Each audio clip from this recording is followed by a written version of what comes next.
We used to call victims juvenile prostitutes or prostitutes.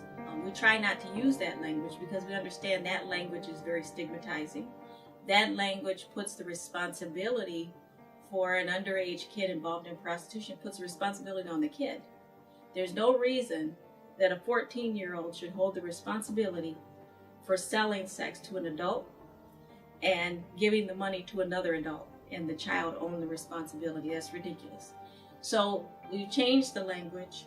We try not to refer to the word prostitute or juvenile prostitute.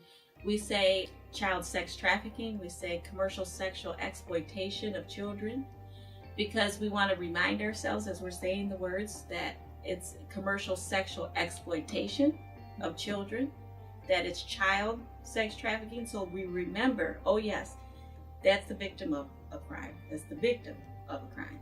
Instead of saying pimp, we try to say trafficker, because pimp is a word that in the 70s and 80s, they went into court and they got their wrist slapped. Stop doing that. And we understand that it's deeper than that. It's the systematic victimization and traumatization of women and youth. Trafficker really has a more meaningful connotation, even though under the law, trafficking seems to require movement. It seems that you have to take somebody somewhere to be called a trafficker, but you don't. A kid can live in a neighborhood, be trafficked in that neighborhood, and never leave that neighborhood and still be a trafficking victim. But we call them traffickers because we want to convey the seriousness. Also, hip hop has taken the language pimp. That language is gone. They've taken it. They don't use it. They don't understand it in the serious way that we understand it. They use it as a punchline. And in the same vein, a man who buys a child for sex, he's not a John. He's not a customer.